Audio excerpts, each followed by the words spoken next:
Welcome to my channel, Discover Your UK Ancestors.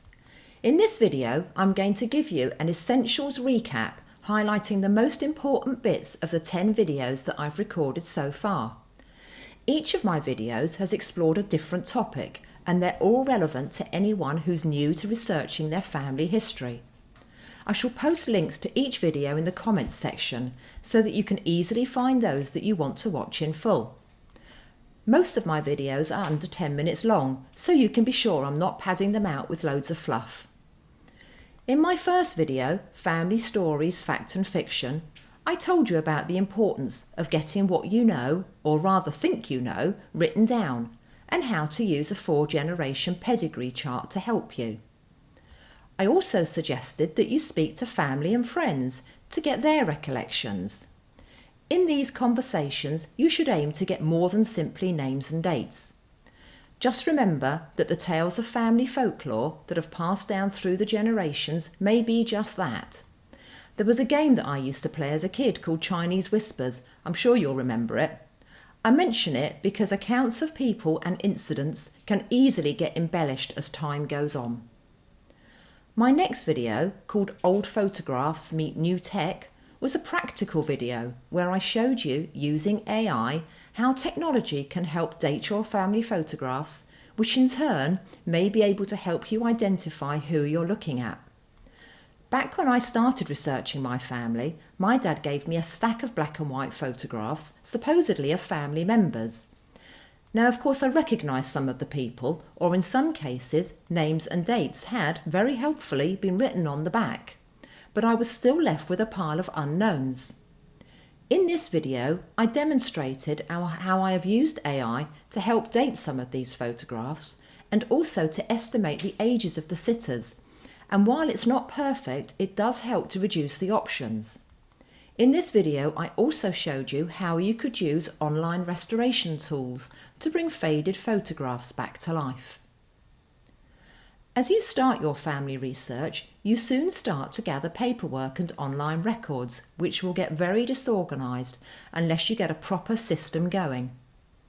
In the video called Get Organised Paper versus Digital, I talked through the options of whether to keep your research in structured manual files, which could be worth considering if you are a super organised individual and you want to keep costs down, or whether to go down the digital route and invest in family tree software packages such as Family Tree Maker, or the website route such as Ancestry or Find My Past, where for a paid subscription you'll get access to a whole range of additional resources. In this video, I explain the pros and cons of each of these options, so take a look at this video if you're still deciding how to manage what could easily end up being a vast amount of information that you are likely to collect as you unearth your family's history. Once you get past the basics of documenting what you know already, you'll want to take your research to the next level. And in my video called Life's Milestones, Birth, Marriage and Death, I tell you about civil registration of these events, which started in 1837 in England and Wales, in 1855 in Scotland, and in 1864 in Northern Ireland.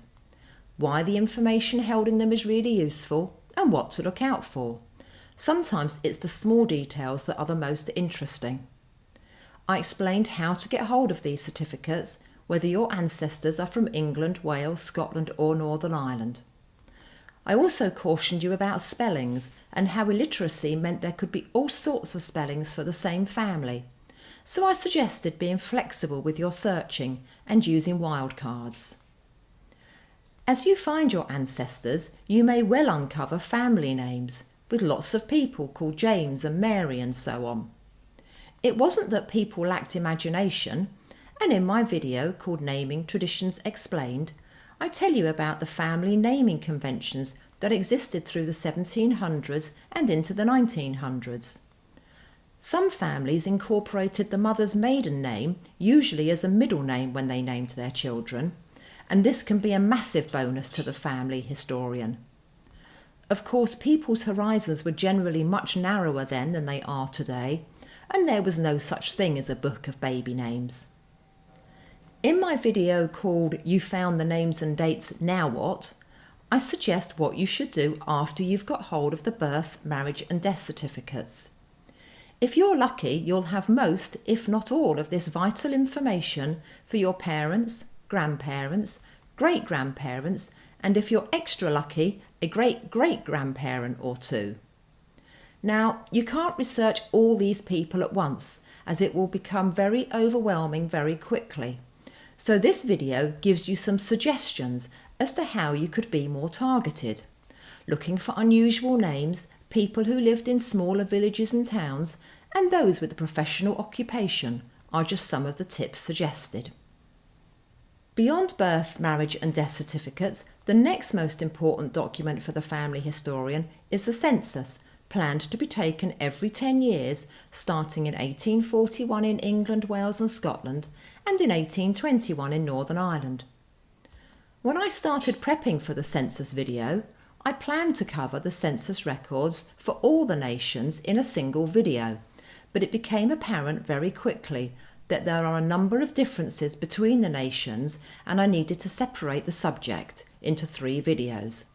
So I've recorded one for England and Wales, which are the same, another for Scotland, and finally another for Northern Ireland. In each of these, I explain what you will find in the records, which census records still exist, which for Northern Ireland is sadly not many, and those which are currently accessible to the family historian, which for England, Wales and Scotland is every decade from 1841 through to 1921, and for Northern Ireland is only the 1901 and 1911 census, plus a smattering of early records for a small number of counties. And most importantly, I tell you how you can view them, including free options. The 1941 census didn't take place because of World War II, but for the family historian, the pre-war 1939 register, which captured the details of 41 million people, serves as a pretty good alternative. My most recent video, simply called the 1939 register, tells you why it was taken, what's in it and where to find it. If you can't find someone on the register, the video also tells you why this might be. For example, serving military personnel were excluded, and over 1 million people were not living where you would expect them to be because they'd already been evacuated. The video gives you more information about missing ancestors and gives you suggestions on how to find them. For those of you who have watched any of my videos already, you'll know that I like to give you my top 3 tips. So, taking all my videos so far, here is what I think are my top 3 most useful tips so far. Number 1. Be methodical. Don't try and research too many ancestors at the same time. Number 2. It's likely that you'll need a subscription to one of the family tree websites. Take advantage of free trial periods so you can choose the one that works best for you. And number 3, you need evidence to back up your information, so make sure you get copies of the birth, marriage and death certificates. And just this time, because I think it's an important one, here's a 4th top tip, which is, if you can, always compare the transcription with the original record because transcription errors can occur. If you've only just come across my channel, I hope this summary has caught your imagination and you've found topics that you want to learn more about. I've put links to each of the videos in the comments section below. If you've enjoyed this video, please hit the like button and share it with anyone you know who's interested in family history. If you subscribe, you'll be notified when I post again. Thanks for watching, and I hope to see you next time.